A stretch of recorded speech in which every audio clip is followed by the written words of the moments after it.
بسم الله الرحمن الرحيم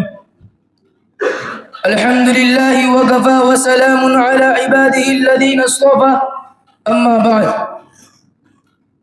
منادی ہے کہ ظلم و ستم کے منظر بدلتے ہیں منادی ہے کہ ظلم و ستم کے منظر بدلتے ہیں مگر یکدم ہمارے شیخ کے تیور بدلتے ہیں شکستہ آئینوں کے ڈیرے ہیں پتھر کی بستی میں شکستہ آئینوں کے ڈیرے ہیں پتھر کی بستی میں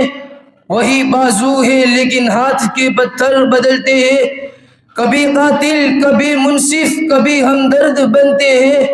کبھی قاتل کبھی منصف کبھی ہمدرد بنتے ہیں یہاں فنکار ہے جو روز ایک پیکر بدلتے ہیں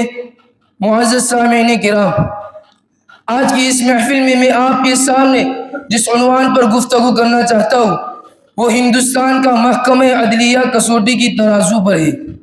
حضرات کون نہیں جانتا کہ جمہوریت جن بنیادی ستونوں پر قائم ہوتی ہے ان میں سب سے مضبوط کردار عدلیہ کا ہوتا ہے اس لیے کہ عدالتیں ہی ایک بے کس و بے بس کو ہمت و حوصلہ عطا کرتی ہے عدالتیں ہی عزت مآب خواتین کو معاشرے کی خوخار بیڑیوں سے نجات دلاتی ہے عدالتیں ہی غریبوں کو مالداروں کی شکنجے سے نجات دلاتی ہے اگر کوئی چور اور لٹیرا ملک و قوم کی دولت لے اڑتا ہے تو عدلیہ اسے پابند زنجیر کر کے پس دیوار زندہ ڈال دیتی ہے اگر مذہب سیاست اور ذات پات کی بنیاد پر ظلم ہوتا ہے تو عدلیہ خود ظلم کے خلاف سینہ سپر ہو جاتی ہے اگر تجارت و زراعت میں گھس پیٹھیوں کی برمار ہو جائے تو عدلیہ چون چون کر ان کالی بیڑوں کو باہر نکال پھینکتی ہے یہاں تک کہ ملک و قوم کے رہبر بھی زیادہ حق سے بھٹک جاتے ہیں تو حق پرست و صداقت شعار عدالت ان کا احتساب ہی نہیں بلکہ مواخذہ اور گرفت بھی کرتی ہے ملت کے جانباز ثبوت ہو یہ تو تھا عدالتوں کا فرضی منصبی اور ان کی ذمہ داریوں کی ادنا سی جھلک مگر جب ہم اصول و ضوابط کی دنیا سے نکل کر حقائق کا جائزہ لیتے ہیں خوش فہمیوں کے کثر عالی شان سے نکل کر زمینی سطح پر اترتے اور جمہوری عدالتوں کے خوبصورت چہرے سے نقاب اٹھاتے تو ہمیں اس کے پیچھے کچھ اور ہی بھیانک شکل دکھائی پڑتی ہے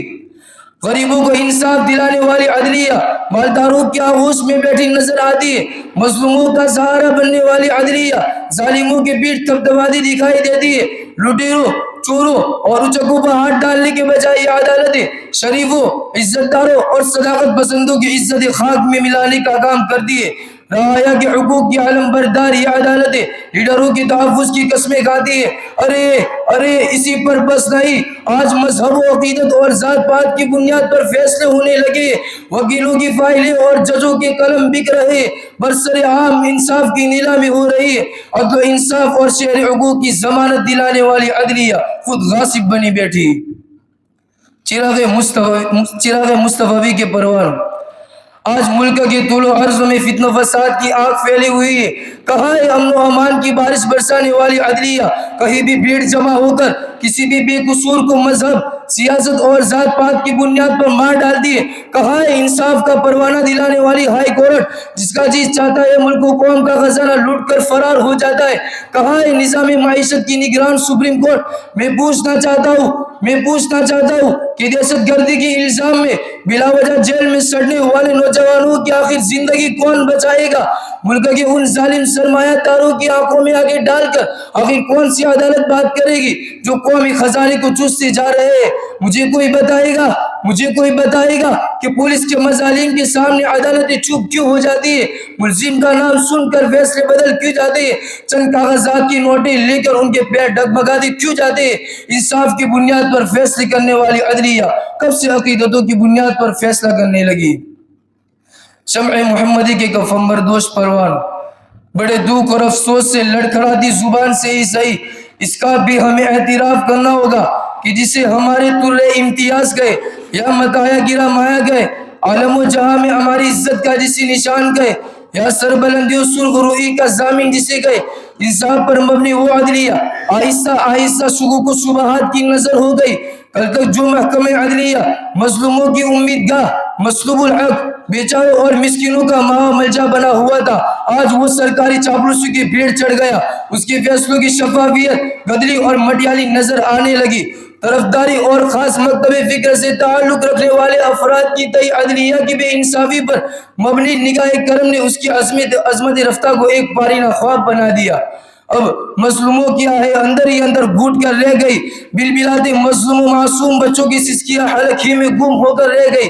عدلیہ کی زلال صافی پر برسر اقتدار حکومت کا ناپاک سایہ پڑ گیا. اب وہ انصاف کے آماج گاہوں کے بجائے ظالمانہ فیصلوں کی دکانوں پر نظر آنے لگے. میں اس حکومت کے ایوانوں میں بیٹھنے والے درندہ صفت انسانوں سے کہنا چاہتا ہوں،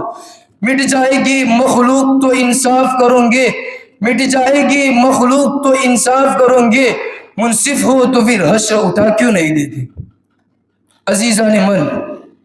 ایسے پرآشوب ماحول میں جبکہ امید کی آخری کرن ڈوبتی نظر آتی ہے تو اس ملک کے ہر شہری کی ذمہ داری ہے کہ وہ عدلیہ کے وقار کی بحالی کے لیے مقدور بھر کردار ادا کرے. سب سے اہم کام ہمیں کرنا ہوگا کہ تمام مظلوموں کا ایک ایسا جامع مشترکہ پلیٹ فارم بنایا جائے جہاں سے بلا تفریق رنگ و نسل، بلا استثناء مذہب و دھرم، صرف انسانیت کی بنیاد پر ایک دوسرے کے حقوق کے لیے آواز لگائی جا سکے. ایک ہو جائے تو بن سکتے ہیں خورشید مبیں، ایک ہو جائے تو بن سکتے ہیں خورشید مبیں، ورنہ ان بکھرے ہوئے تاروں سے کیا بات بنے. دوستو، ہم مظلوم ضرور ہیں لیکن مجبور نہیں، اپنی بس کی محنت کے مکلف ہیں لیکن نتیجے کے نہیں. البتہ اپنی بیدار مغزی اور موقع شناسی کا ثبوت دیتے ہوئے بہت جلد قدم اٹھانا ہوگا، ورنہ اگر خدا نخواستہ ہم موقع چک گئے، ظالم یوں ہی دندناتے پھرتے رہے، انصاف یوں ہی بکتا رہا، تو پھر ہر کسی کو یاد رکھنا ہوگا کہ ایک دن ایسا آئے گا کہ جب ظلم و عدل، مجرم و ملزم باہم ایسے مخلوط ہو کر رہ جائیں گے کہ نہ سائل کا پتہ چلے گا نہ خدا کا پتہ چلے گا. جب ظلم و ستم کے کوہ گیرا روئی کی طرح اڑ جائیں گے ہم محکوموں کے پاؤں تلے، جب وما علینا الا البلاغ.